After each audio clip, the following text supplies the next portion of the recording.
Everyone, welcome to my tutorial on formatting your annotated bibliography in Google Documents for MLA. So here we are with my complete but unformatted annotated bibliography. In this case, I've already have the items in order and all my information there. You might not be quite there, but you can do this at any point and then add information later. So one of the first things I notice is that it's single spaced. So I want to select the whole document. Go to select, edit, select all. And first I'm going to change the line spacing. I go to format, line spacing, and double. And then while I'm here, I want to check the font size. In this case, right now it's at 11-point font. I want it at 12-point font. So I'm going to change that to 12-point font. Okay, that was easy. Now we're going to add the student last name and page number to the header field.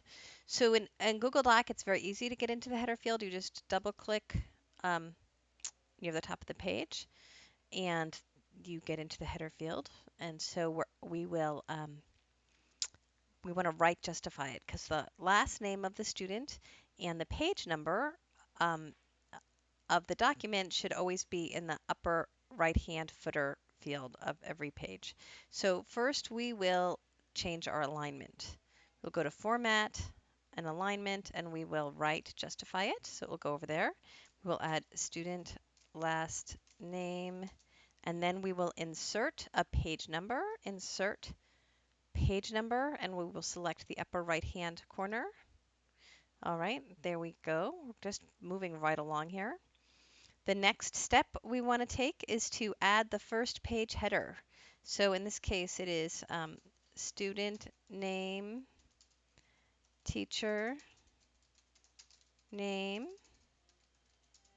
the class, English 214, and the date. We will just say October 14th, 2017. And now we're done with that. So our next step is to center the title. So I select the whole title. I go to Format, and I go to Align, and I go to Center. That part's easy. But let's take a quick look at the title. I think it's odd to have two colons. I'm not sure you need any colons for a title, but for sure you don't need two. So I'm going to take out one, and I'm going to replace it with in the Fillmore District and West Oakland, and I'm going to bring that all up onto one page, right? So now the title is Urban Renewal in the Fillmore District in West Oakland, colon, and annotated bibliography, and it is properly centered.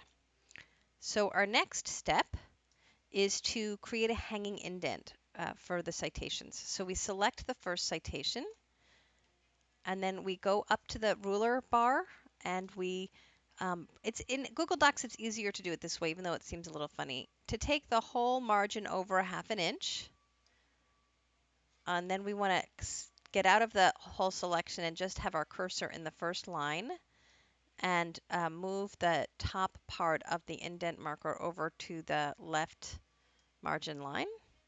And there we have a correctly formatted citation hanging margin.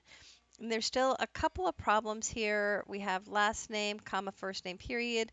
The article is correctly in quotation marks, but the container here is the American Journal of Sociology, and this should be, because the journal is considered a long work, this should be in italics. So we will select it, we will go to Format, and we will select italics. All right, we're going to move down here. And you see how the annotation ends and the new citation begins, but you can't tell where one ends and where one begins earlier on the page. That's because the annotation is not, doesn't have the correct margin. So we're going to fix that. So we're going to select this first annotation, and we're going to bring it 1/2 inch in, all of it, right? No, I meant to bring all of it. And now we have the bulk of the annotation is flush with the second line of the citation, but the first line has its own indent, right? And that's what you're looking for. Okay, so let's go through and fix each one piece by piece. Here's the next citation. We want to fix this indentation, so we're going to bring it here. we're going to select the top. We're going to bring it back over here. We're going to look again, here again, the container, the periodical that houses the article is not in italics and it should be. So we will go ahead and italicize it, right? This student chose to include URLs, and there's reasons that you might want to include a URL, and it will always be kind of messy in how it interfaces with the rest of the citation. So that's the downside. So now I want to fix um, the annotation margin here.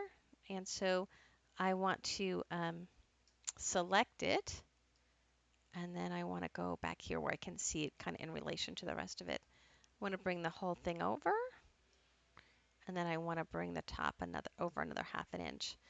I noticed that this student mentions the periodical a couple of times in the annotation, right? So we have the upshot here. Here again, it should be in italics. And here again, the New York Times should be in italics.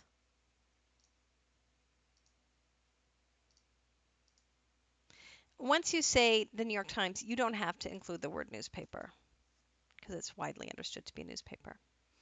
Okay, now we're going to the next citation, and we will select it and move the whole thing.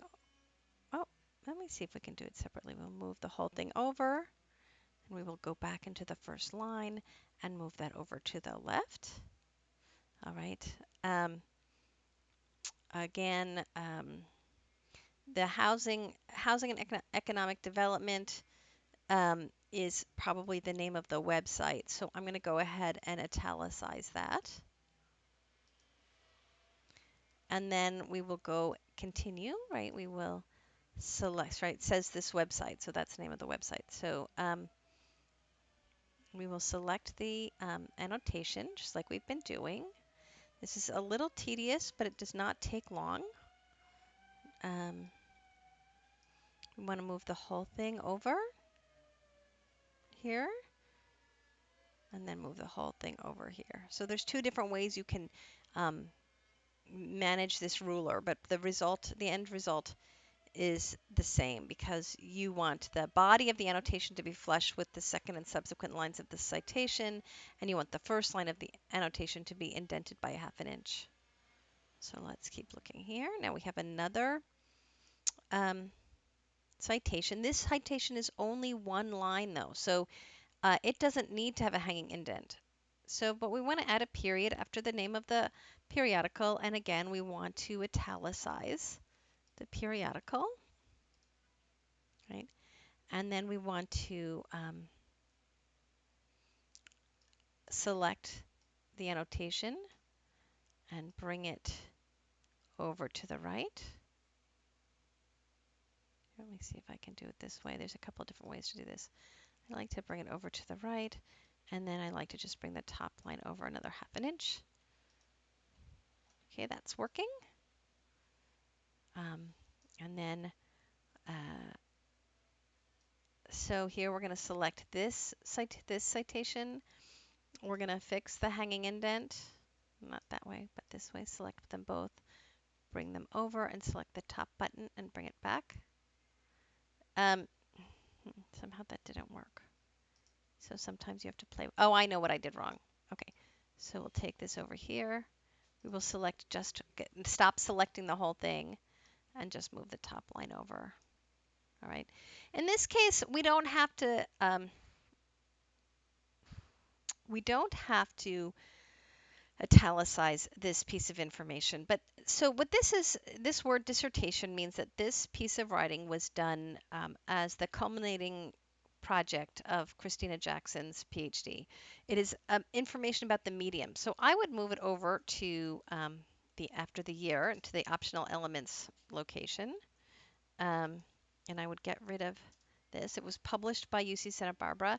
And this student put this source in quotation marks, but I'm going to actually move the title of the source into italics. I'm going to take away the quotation marks. I'm going to select the title, and I'm going to change it to italics because a dissertation is usually a book-length work. So I haven't seen this particular one, but I'm going to assume that is true of this one. It was published by the University of California at Santa Barbara in 2014. Okay, now we're going to change the margin for the annotation. We'll bring the whole thing over. Bring the whole thing over, and then the top line over to the again. And I'm not sure if there's, I want to check the subsequent lines and make sure, yeah, it's all good. All right. So now we have another citation. Again, this one is just one line. So we want to put a period after the name of the container, which in this case is the Oakland Post, which is a periodical. So we want to select this and make it, put it in italics, just like the others. All right, we don't have to do a hanging indent because this entry is just one line.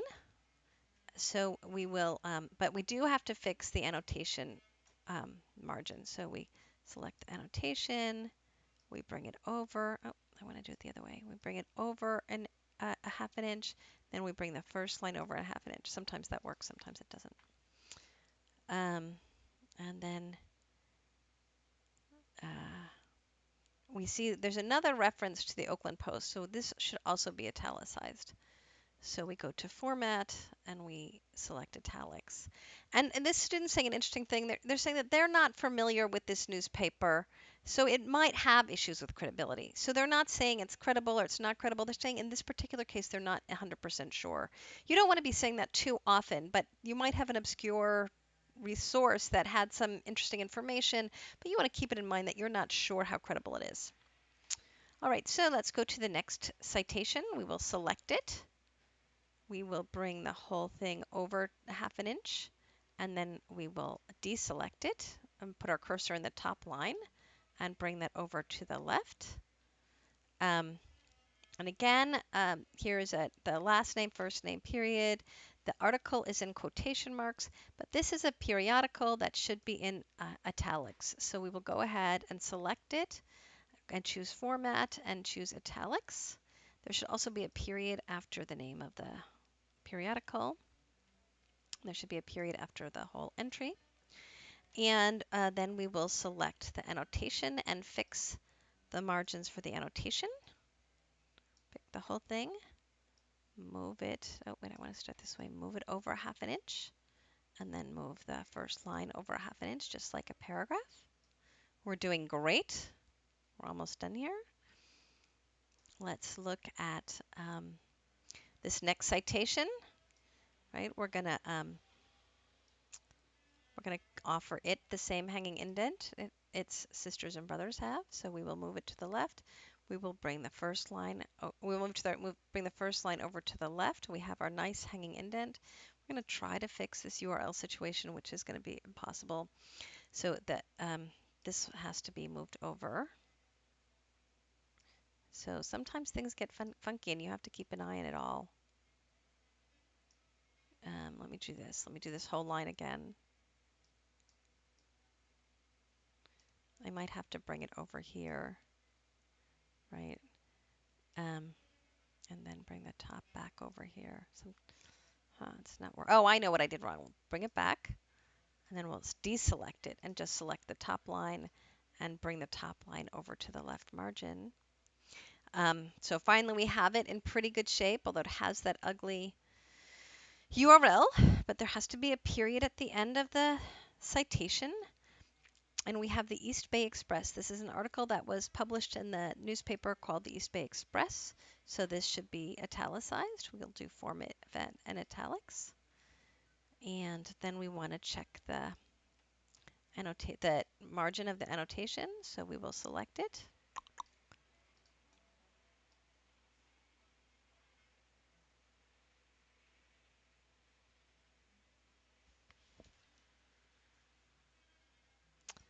And we will bring the whole thing over. And then we'll bring the whole thing over. Okay. And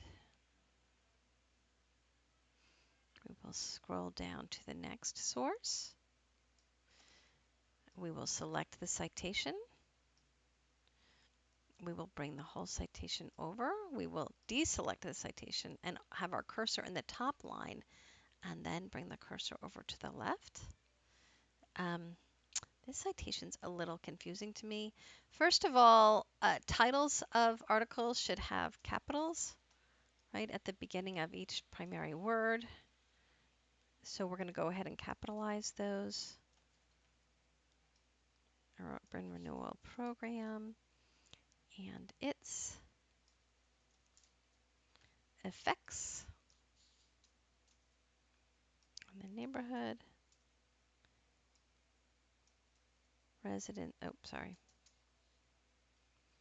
residents' overall well-being using concept mapping. I'm super interested to know what concept mapping is. I'm just learning more and more about mapping. Okay.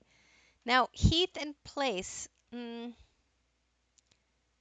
a little suspicious to me. I'm not sure that's exactly.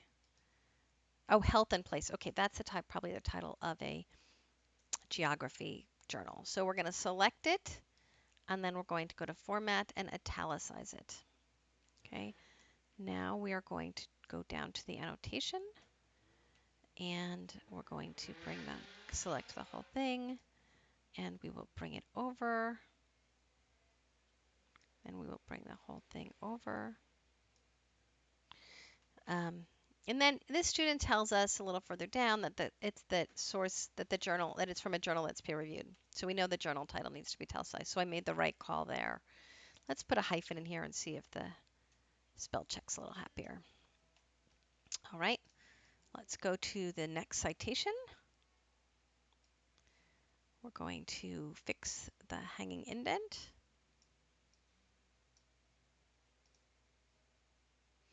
And notice the first author is last name first and the second author is first name last. The title article has the correct capitalization and is in quotation marks, but poverty and race should be capitalized. I'm sorry, should be italicized. I'm pretty sure we need a period here and a period here. And then we're going to fix the margin of the annotation.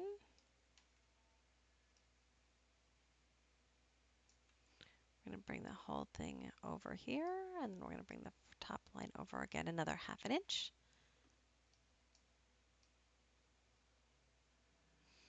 We're almost done. We have, let's go all the way down to we were at the top of page 7, I think.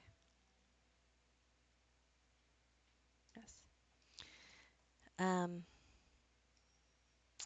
going to fix this margin. I want to bring the whole thing over. I want to select the top line and bring the top line back. Again, this looks like a journal, so we're going to put a period, and we're going to put it in italics. And we will fix the margin of the annotation.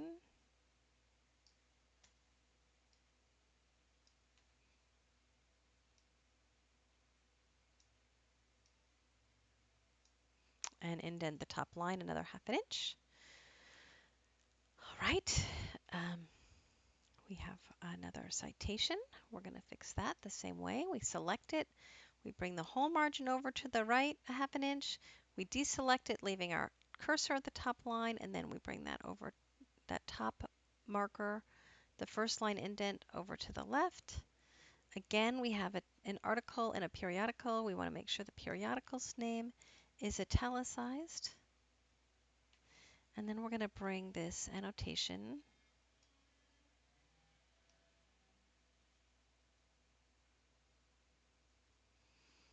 this is our last one. We're almost done.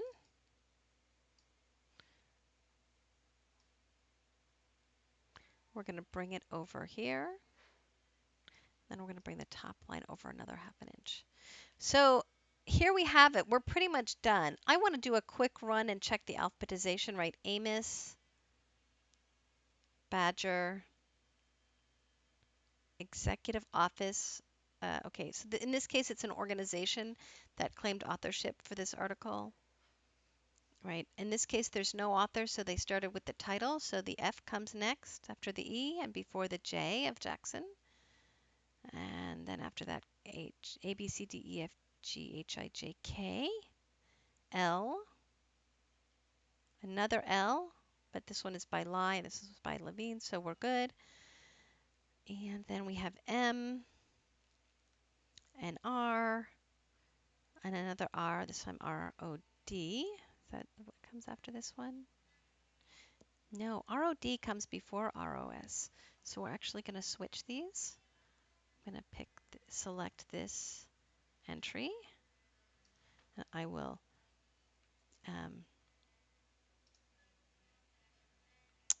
select cut. Okay, they want me to use this, so I will just use my keystrokes. And we want to get rid of these extra space, this extra space, and we're going to paste it back in before the T. We're going to take it down, bring the cursor up one line, and then we're going to do Control V to paste it back in the right location. And then we're all in alphabetical order. And we have a correctly formatted annotated bibliography. Woohoo! So just do that to yours and you'll be good to go for formatting.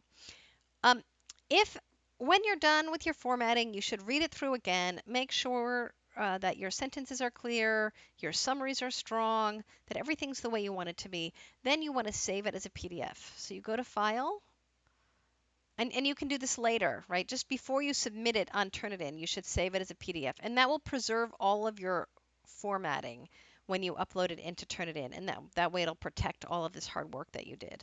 So we download as PDF. And so now I have it here. Hopefully it's on my desktop, but this desktop is configured oddly. So I have it. Let me do it again so that I can this time say where I saved it to. As a PDF. This time I'm going to save it to a specific place. I'm going to save. Let me see if they let me do this. All right. So I know I have it in my computer, and when I go to upload it in, turn it in, the formatting that I've just spent all this time doing will be preserved. All right. Let me know if you have any questions. I think it's pretty easy to recreate, and I wish you the best of luck. Take care.